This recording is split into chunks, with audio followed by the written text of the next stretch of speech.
She folded the blanket with creases sharp enough to cut. Corners tucked. Edges aligned. Perfect symmetry, like muscle memory had trained her hands before she learned to be invisible.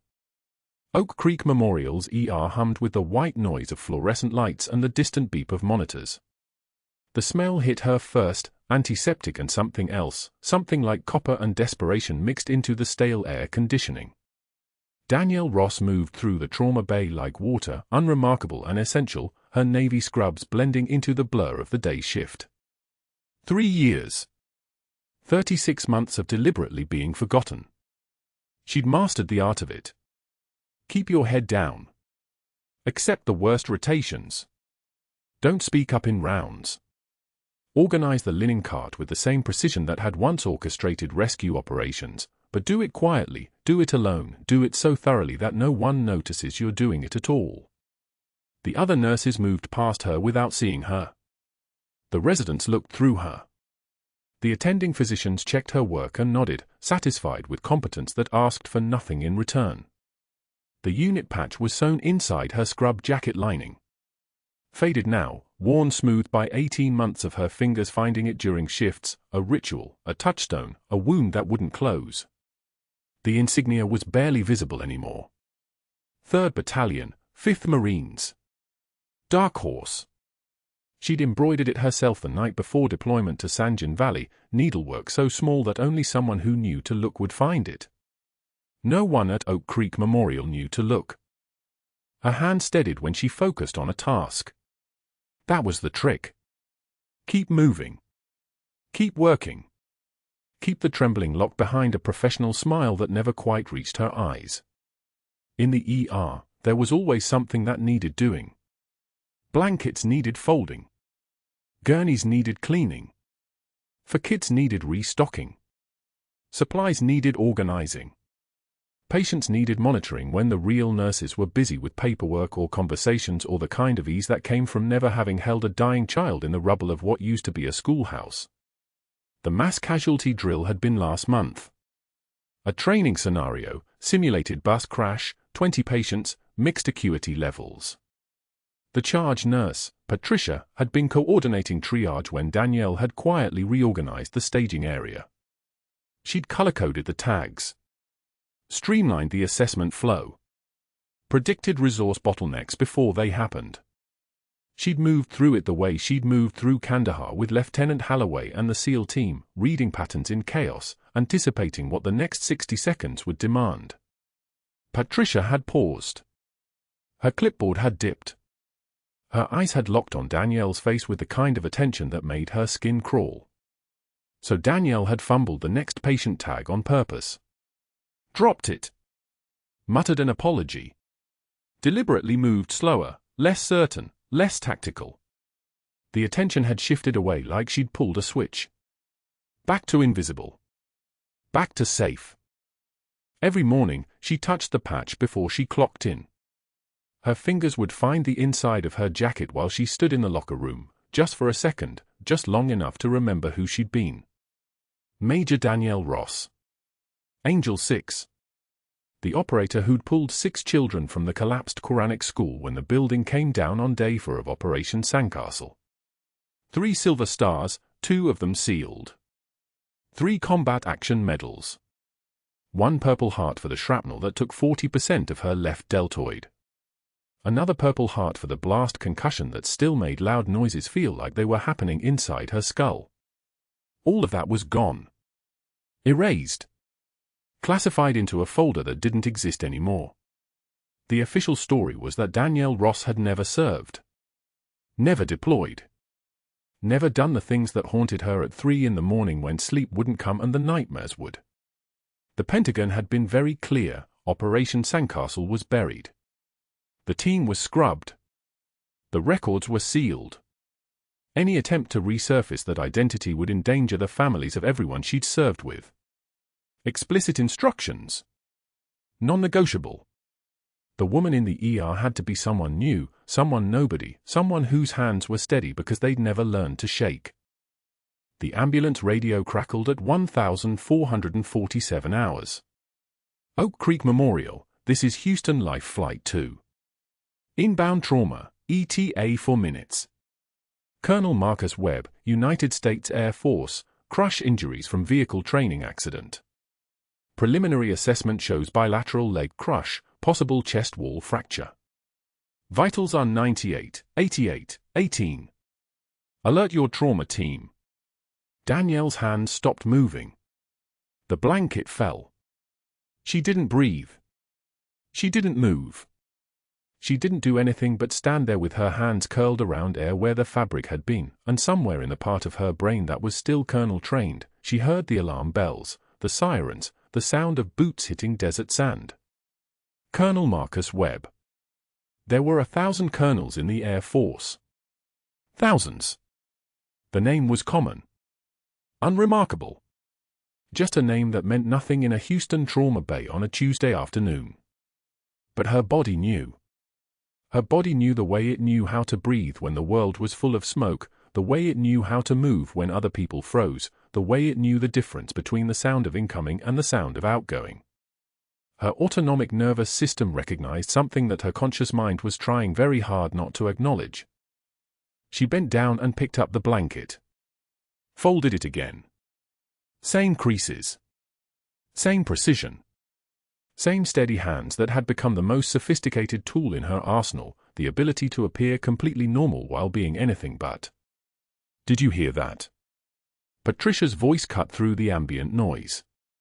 The charge nurse was standing near the radio console, already moving toward the trauma bays. Crush injuries, bilateral crush. We need to activate the trauma protocol. Get Bay 3 prepped. Call down to OR and let them know we're going to need vascular surgery on standby. The staff moved.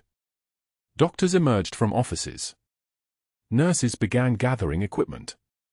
The fluorescent light seemed to hum louder, or maybe that was just the sound of her own heartbeat trying to claw its way out of her chest.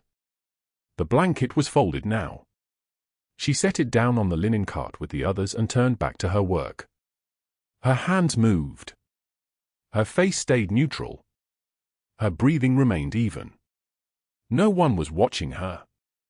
No one was paying attention to the temporary ER aide who reorganized supplies and disappeared into the background. She found the unit patch through her jacket and pressed her fingers against it once, hard enough to feel the embroidery underneath the layers of scrub cotton.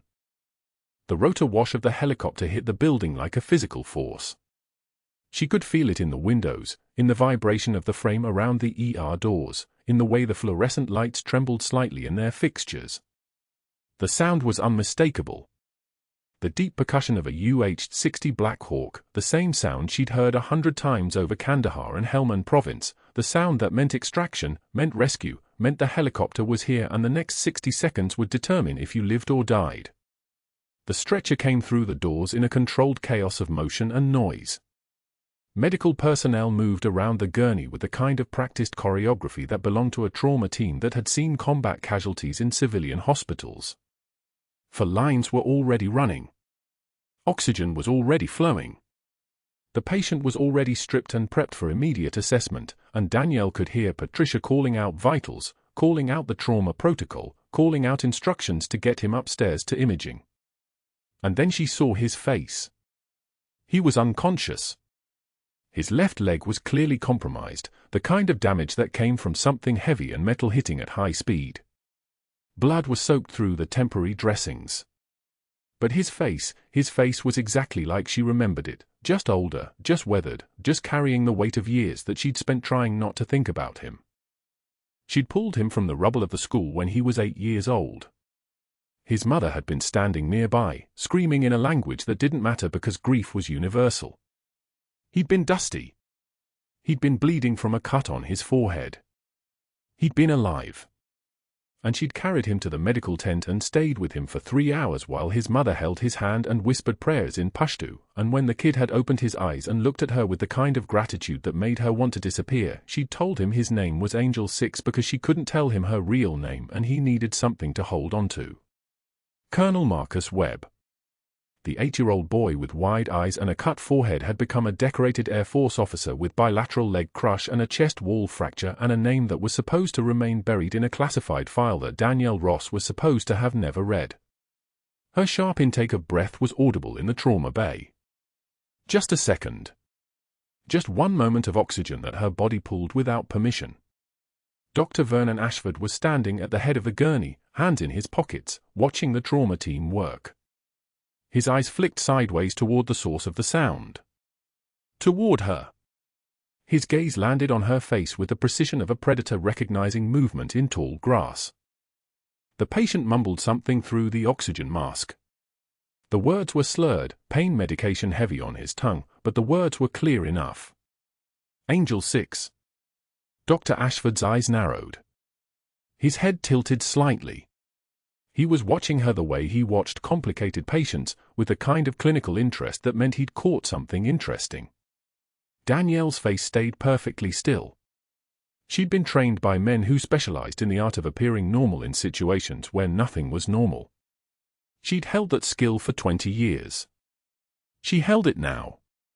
She picked up another blanket from the cart. She began to fold it. Her hands were steady. Her face was blank. The trembling that wanted to start in her chest stayed exactly where it needed to be, locked inside, buried deep, invisible. But Dr. Vernon Ashford was still looking at her. And his eyes had changed. Something in that moment had shifted. Something about the way this quiet ER aide had reacted to a name, to a patient, to a memory that should have been classified out of existence, had registered as interesting. The next voice out of her own mouth would need to be careful. The next move she made would need to be calculated. The next hours would begin a process that neither of them understood yet, a reckoning that had been waiting 20 years to happen, carried forward by a boy she'd saved who'd become a man worth saving again. But for now, she folded the blanket. She kept her breathing even.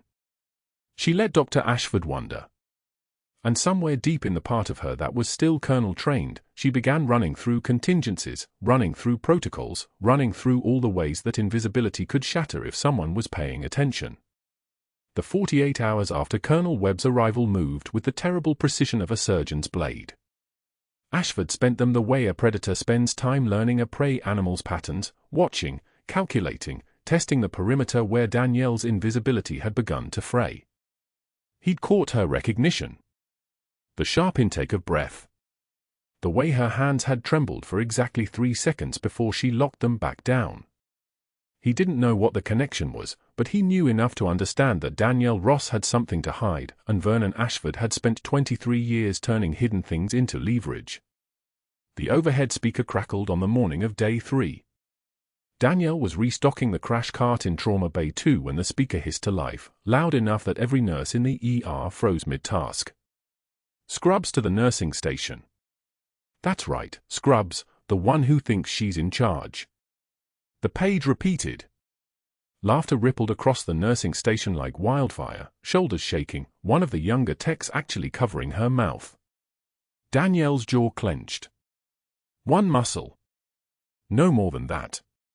She closed her eyes for exactly 2 seconds, let one breath in through her nose and out through her mouth, then walked to the station with her shoulders level and her hands steady.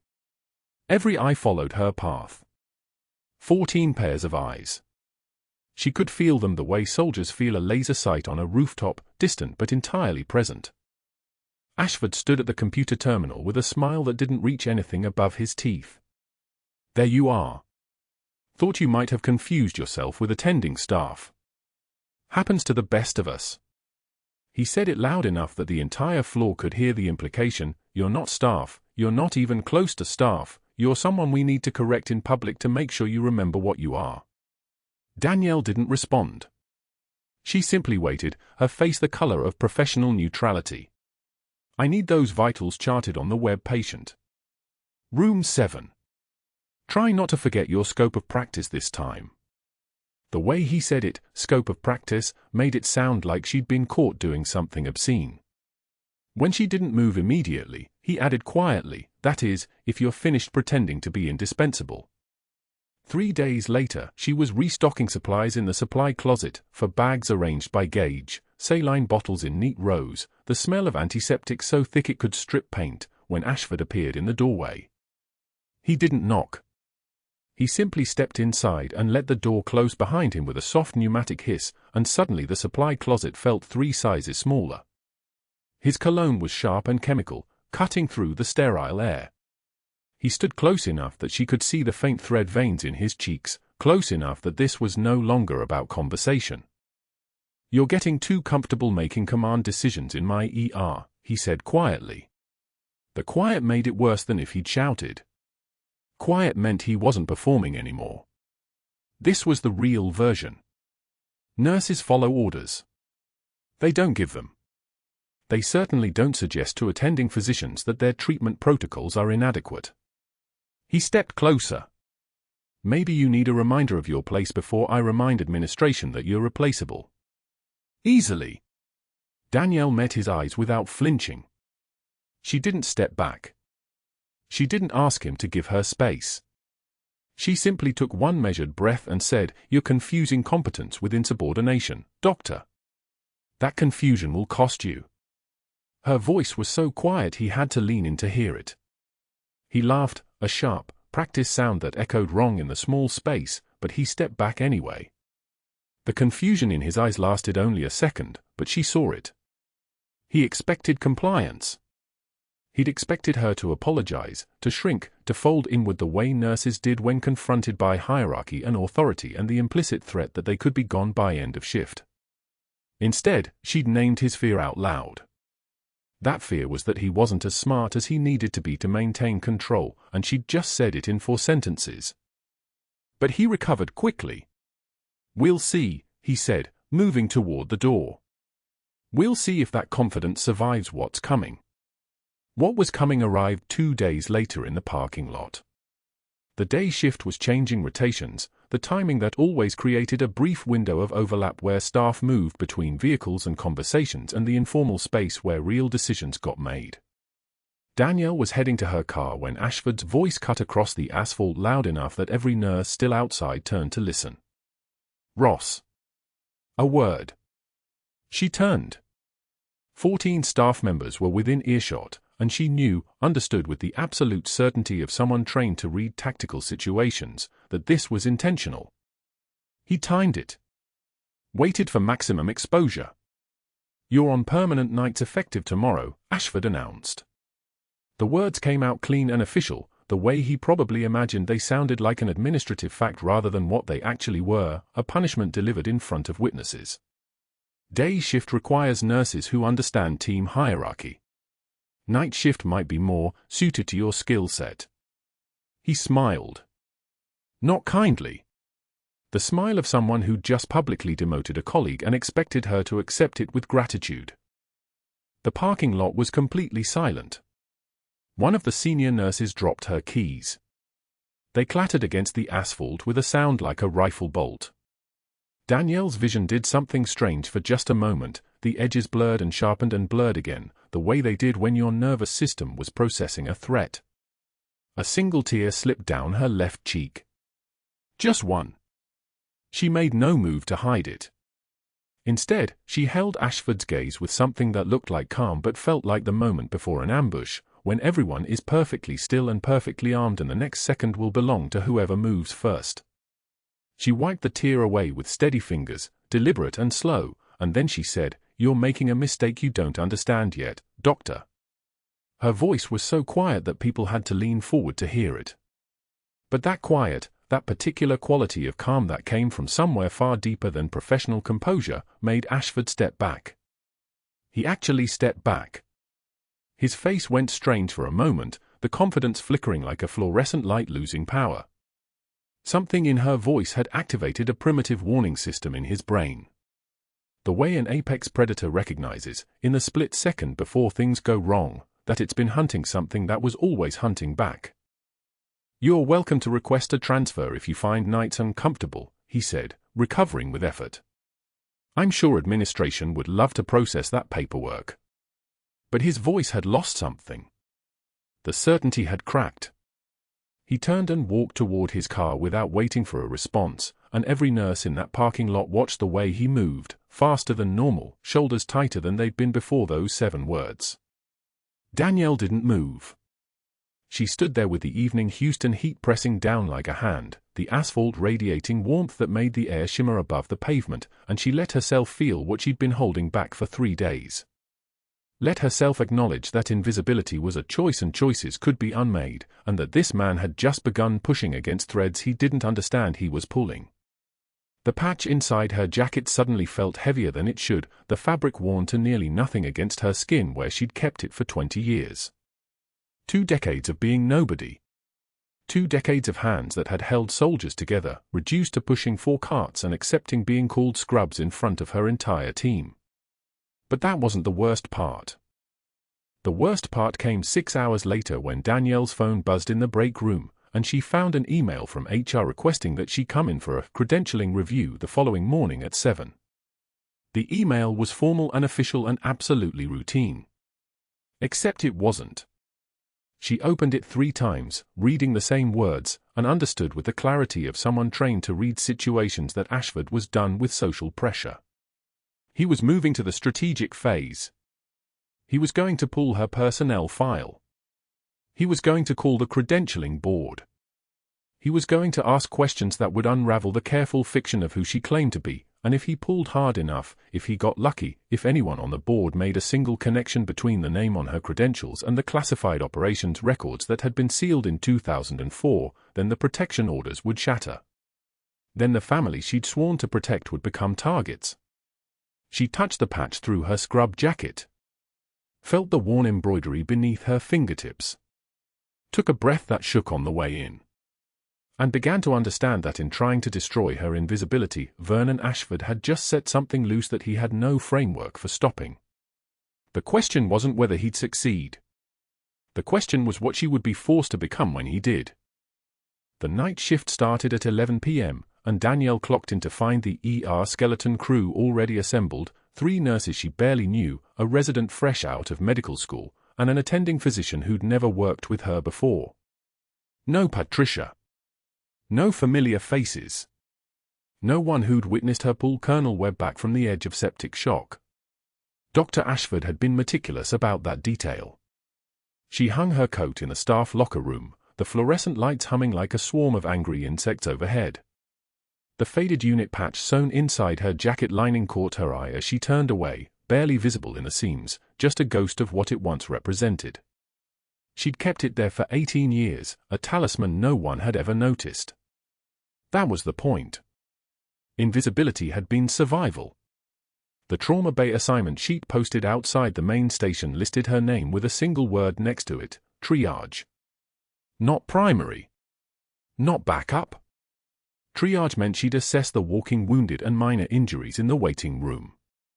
The critical cases, the ones that required field medicine, rapid decision-making, the kind of medicine she'd been trained to deliver under fire, belonged to someone else now. Ashford had already gone home by the time she arrived, but his signature was everywhere. A memo taped to the supply room door, dated that afternoon. Effective immediately, all trauma supplies would be maintained under locked inventory control. The key would be held by the charge nurse on duty. Danielle scanned the list of charge nurses for the night shift: Mitchell, Rodriguez, Chen. All Ashford allies. All people he'd had coffee with in his office during the last week. She pushed through the supply room door and found it exactly as advertised. The locked cabinet that had held her tools for 3 years now required authorization. A small med kit sat on the shelf with her name printed on a label in clinical block letters. 100 cc normal saline. 2 18-gauge needles. Bandages. Antiseptic wipes. The kind of kit you'd give to a school nurse. New policy, Mitchell said from behind her shoulder, his voice carrying the particular tone of someone who'd been instructed on exactly how to deliver bad news. Dr. Ashford wants to standardize our protocols. Danielle didn't turn around. She lifted the kit and nodded once. Understood. He also wanted me to let you know that Colonel Webb's rounds are being handled by the attending and the residents now. Attending's orders. Family gets anxious with too many people in the room. The words landed with surgical precision. Too many people. Not too many nurses. Too many people. As if her presence alone was the problem. as if her hands carrying his bag or checking his dressing was somehow a threat to his recovery. "What's his O2 sat?" she asked. Voice level. Professional. 94% on 2 liters. Mitchell shifted his weight. "He's doing great, actually. Vital stable. Eating. Asking for the nurses." She did turn then, very slowly. Mitchell's eyes dropped. "And Dr. Ashford prefers to handle his care personally when possible. Just until he's cleared for discharge." The ticking clock had already started. Danielle understood that now. Ashford hadn't just ordered her away from Webb. He'd positioned himself as the only physician within 50 feet of a man who would recognize her on a cellular level, who would ask about Angel 6, whose presence in this hospital was the single greatest threat to the cover she'd maintained for 2 decades. She'd served 18 months in Sanjin, 2003 to 2004. The school collapse happened on a Tuesday. 6 children pulled from rubble during a firefight that lasted 2 hours, her hands moving through concrete dust and copper-colored blood, a sergeant providing cover while she worked, calling her Angel 6 because it was faster than saying her rank or her name over the noise of automatic weapons. One of those children had been 8 years old, separated from his family, traumatized beyond any therapy's reach. Until he grew up. Until he became Colonel Marcus Webb, Deputy Commander of Flight Operations at Joint Base San Antonio, decorated for valor twice, and completely unaware that the woman who'd saved his life had spent the last 2 decades scrubbing hospital floors to stay invisible. The staff meeting happened at 6 a.m., the transition between night and day shift. Ashford appeared in fresh scrubs, coffee in hand, looking like a man who'd slept well. He pulled up a PowerPoint presentation on his tablet, connected it to the overhead screen, and addressed the assembled team with the tone of someone sharing exciting new safety improvements. Effective immediately, all medical procedures outside routine protocol require explicit written authorization from myself or the chief resident. This includes wound assessment, medication administration beyond standing orders, and any procedure that could be classified as advanced emergency intervention. His eyes found her for exactly 2 seconds. "We've had some concerning incidents recently where staff have taken liberties with protocols. I want to ensure we maintain the highest standards. Patient safety is our only concern." He smiled. It didn't reach his eyes. Questions? Nobody asked questions. Nobody looked at Danielle. She sat in the 3rd row with her hands folded on the table in front of her, her face empty of everything except attention. What Ashford didn't know, what he could never know, was that his investigation into her credentials, the one he'd started the day after Webb's arrival, had already gotten word back from the Department of Defense. Not the civilian part. The other part. The part that kept secrets so classified they didn't exist in any searchable database.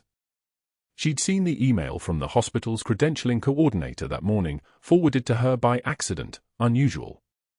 Indicates this applicant's military service records are sealed per National Security Directive 2004-47. Recommending we request clarification from HR.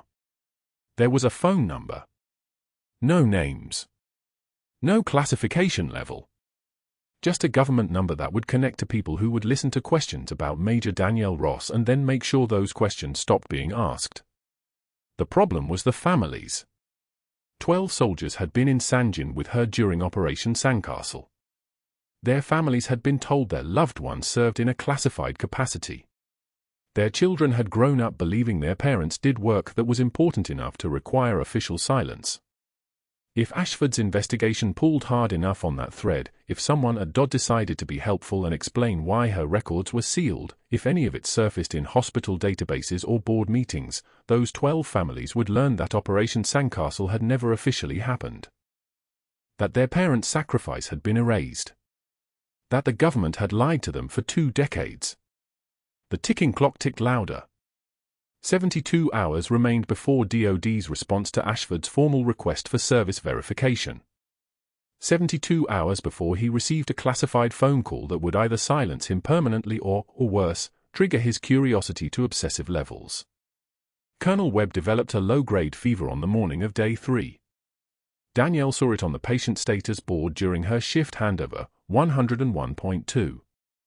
Post-operative day 3 fevers were red flags. They meant infection. They meant sepsis protocols. They meant the kind of acute decision-making that required immediate assessment and rapid intervention.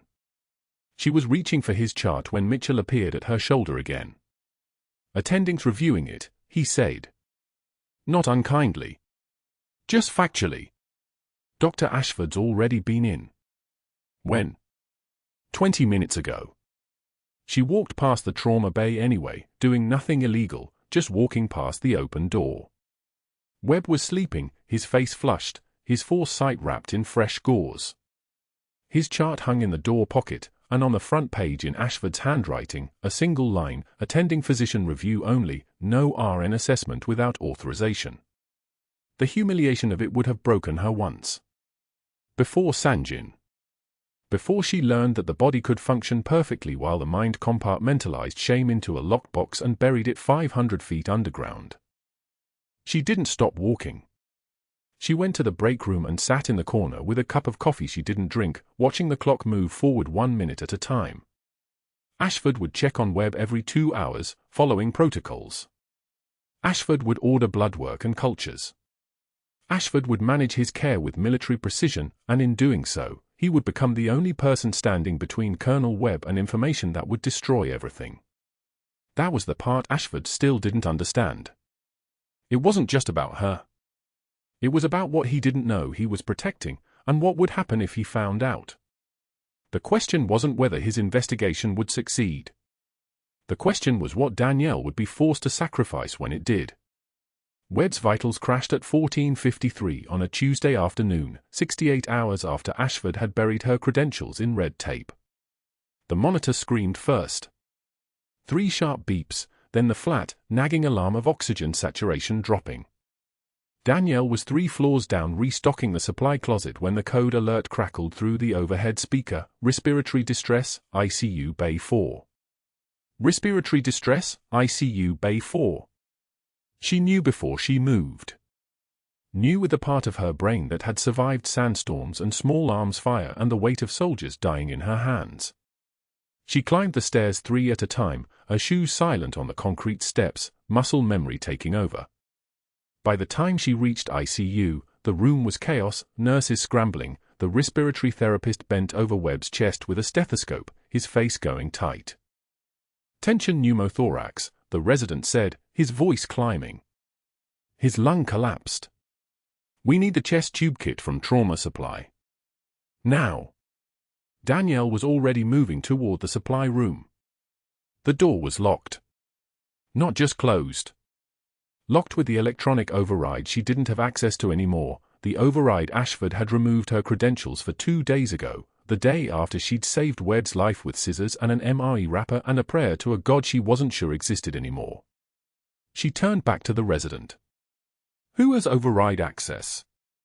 Ashford. Sullivan. Bennett from Knights. Ashford's in surgery. Sullivan's on her way, but the resident looked at the monitor. Oxygen sat at 68 and falling. He's got maybe 10 minutes before we lose him. Danielle didn't hesitate. She'd learned the difference between hesitation and dead long before she learned the difference between her old name and her new one. She walked to her locker, a battered metal box in the break room that smelled like old coffee and burnt popcorn. Her hands moved with the same precision that had once held 4 steady during medevac flights over Kandahar. Inside the locker, beneath her spare scrubs and her phone and the change of clothes she never wore, sat a small silver MRE package wrapper. She'd kept it for 20 years. A habit from Sanjin. Emergency field dressing material, lighter than gauze, waterproof, stays sealed in dust and blood and rain. She'd kept it through 3 civilian jobs and 1,000 moments when she could have thrown it away and stopped remembering. She ran back to ICU. Webb's lips were edging toward blue. I need a 14-gauge angiocath needle, she said to no one in particular. And surgical scissors. The nurse nearest her, Jennifer, someone's name badge that didn't matter, pulled the needle from the crash cart without asking. The scissors were already in Danielle's pocket. Everything she needed to survive had always fit in her pockets. Webb's chest was already exposed. She could see the intercostal spaces clearly, the second space between ribs, mid-clavicular line. The anatomy was the same whether it was a 19-year-old Marine in San Jin or a 43-year-old Air Force colonel in Houston. She didn't think about the difference. Thought was a luxury for people whose hands didn't remember doing this under fire. 40 seconds. That's how long it took to cut the wrapper into a seal, to sterilize the site with the alcohol wipe Jennifer handed her without speaking, to position the needle at the precise angle needed, to feel the give as it punctured the pleural space and air hissed out like a long exhale, like release. The seal went on smooth. Her hands were steady as a surgical laser. Within 3 minutes, Webb's oxygen climbed. 75, 82. 88, the blue drained from his lips. His chest rose and fell with something that looked like normal breathing again. The resident was staring at her like she'd performed a miracle, like she hadn't just remembered how to do something she'd learned by doing it for real in a combat zone where the wounded couldn't wait for bureaucracy to catch up. "Get him imaging," she said, and her voice came out low and flat, the voice of someone giving orders. "Confirm lung re-expansion. We'll need the formal chest tube for definitive treatment, but he's stable now." Nobody asked how she knew. They just moved. 2 hours later, Webb was sleeping, his oxygen saturation holding at 94, his breathing easy and deep. The nurses had finally gotten the chest tube kit from Ashford's supply room, the one she'd been removed from accessing because she was dangerous, because she'd used emergency protocols to save someone's life, because she'd refused to apologize for having hands that could work. Ashford found her in the ICU alcove, reviewing Webb's post-procedure labs. His face went pale first, then red. His hands clenched at his sides, and Danielle watched the calculation happen behind his eyes. The moment he realized she hadn't just saved Webb's life, she'd done it without him, without permission, without waiting for the system he controlled to function fast enough. She'd proved, in exactly 40 seconds, that the ER hierarchy he'd constructed meant nothing when someone's lungs were collapsing. "What did you do?" His voice was so quiet it barely reached her. "Tension pneumothorax. Needle decompression." She didn't look up from the chart. "He's stable." "You performed an unauthorized procedure." "I performed a life-saving procedure using emergency protocols that exist for exactly this scenario." "You don't have authorization to." "To what, exactly?" She looked at him now, and she saw the flash of something like fear cross his face. "To perform medicine? To save lives? You removed me from trauma access, Dr. Ashford. You made sure I couldn't access the chest tube kit. And then you let a patient crash. So I used what I had. Scissors. An MRE wrapper. Things you couldn't take away because you didn't know they mattered." The room went so quiet you could hear the ventilator's mechanical breathing. "You're going to regret this," Ashford said. His voice had dropped to something dangerous, something that sounded like a threat wrapped in professional language. "I'm launching a full credentialing investigation. I'm calling the medical board. I'm filing a complaint about your unauthorized use of medical procedures without proper documentation or supervision." "Document it," Danielle said. But they both knew what would happen. They both knew that any investigation that looked too closely at her credentials would find things that couldn't be explained, the gaps in her work history, the sealed records, the classified parts of her past that Ashford didn't have clearance to access but that existed nonetheless, like ghosts in the system, waiting to be disturbed. Within 4 hours, she was on administrative leave. By morning, the termination letter was in her hand. The hospital had done a full background check. There were too many inconsistencies, too many blank spaces, too many red flags. They couldn't employ someone with unexplained gaps in her professional history. It was a liability issue. It was a legal matter. It was nothing personal. The hospital laundry room at dawn smelled like industrial bleach and the ghosts of 1,000 other endings. Danielle folded her scrubs one more time, the blue fabric soft from 100 washings. She folded the undershirt she'd worn beneath them for 3 years, creating a neat stack on the metal counter. Her hands moved with the same precision they'd used on Webb's chest, but slower now, deliberate. At the bottom of her locker had been the jacket. The one with the faded unit patch sewn inside the lining, invisible unless you knew to look. The patch from the 160th Sawn Night Stalker pilots who'd flown her and her team in and out of Sanjin. She'd kept it in that lining for 20 years because she couldn't destroy it and she couldn't display it. She couldn't be what it meant and she couldn't stop being what it meant either. She touched it one more time, letting her fingers run over the frayed edges, the embroidered call sign that had been her identity when she still had an identity. Then she folded the jacket and placed it on top of the scrubs. 3 years of being invisible had come down to this moment, a neat stack of folded fabric on a metal counter in a laundry room that smelled like bleach and resignation. She placed the termination letter on top of the pile, turned off the light, and walked out of Oak Creek Memorial Hospital for what she thought would be the last time. The door locked behind her with a soft click that sounded like a period at the end of a sentence. Not a question mark. Not a plea. A period. Finished. She was still wearing her civilian clothes at 6:41 on Wednesday morning when the first rotor began turning somewhere over Houston, a sound so low and so deep that it lived in her bones before her ears registered it. The Black Hawk didn't sound like other helicopters. It sounded like purpose. It sounded like her name being called after 20 years of silence. She didn't know yet what was about to happen. But her body did. Her hands unclenched. Her breathing slowed. Somewhere in the part of her brain that never quite became a civilian, something recognized the sound as relief.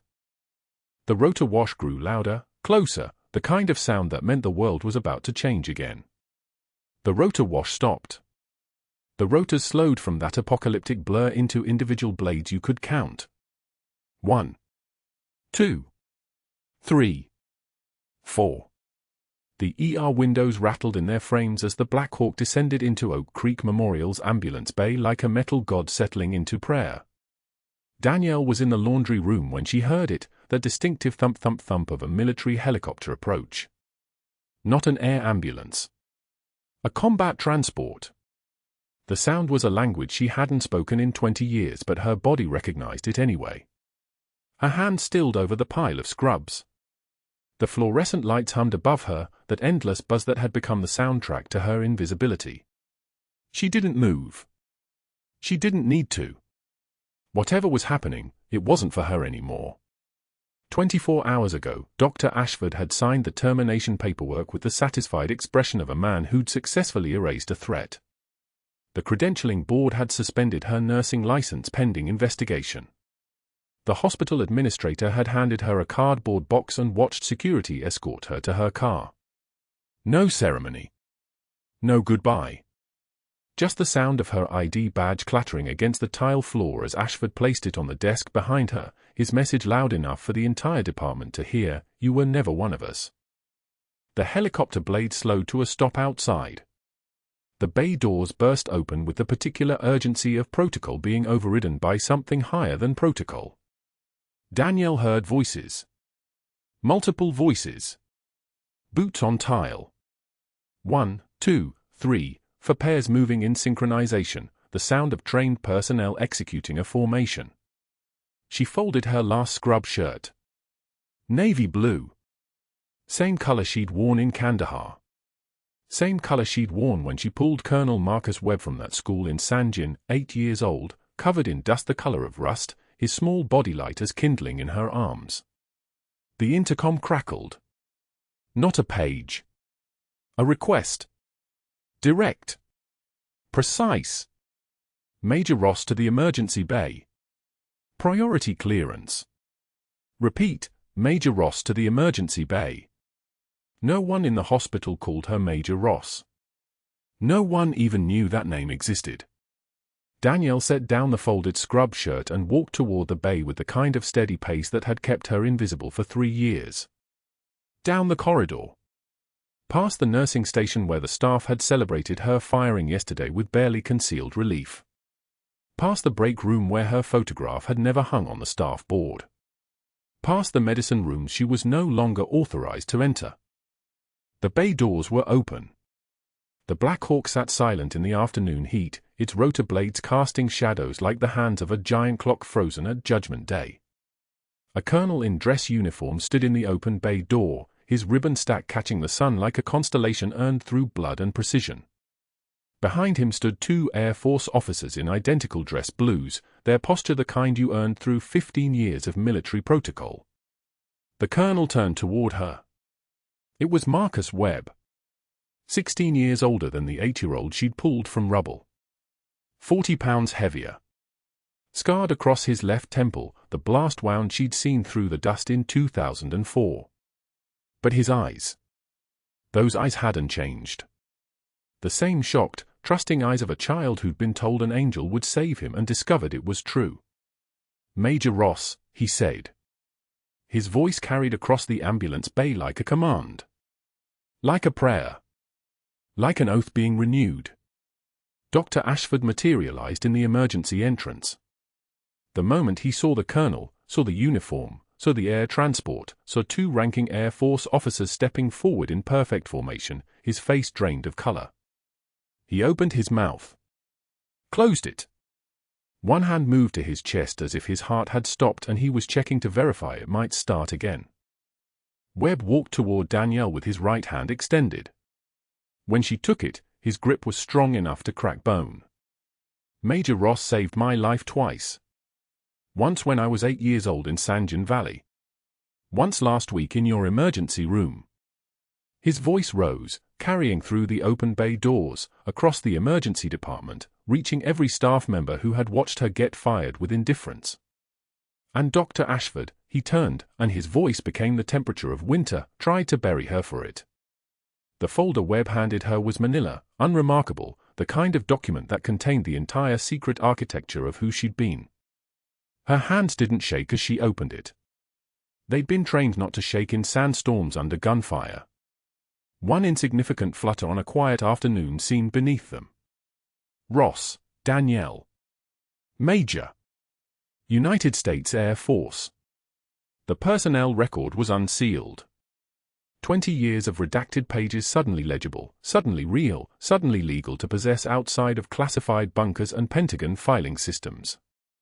Below it, a Silver Star citation.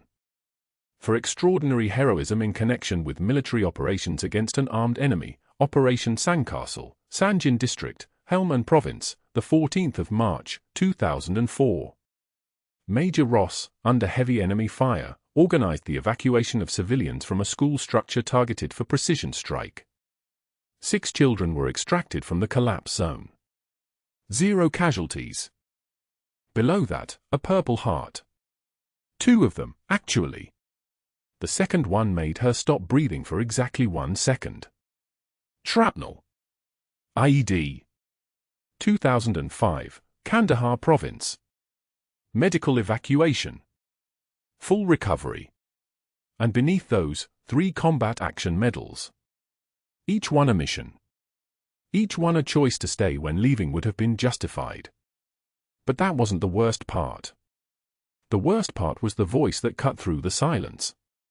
A Navy SEAL commander stepped forward from the gathered crowd. She recognized him instantly, Clayton Mercer, call sign a breaker. She'd worked with him in Kandahar. Had inserted with him on 3 classified ops. Had held the bleeding together while he held off the enemy. His voice, when he spoke, was sharp enough to cut through diamond. Bronze Star, he said. The room went dead silent.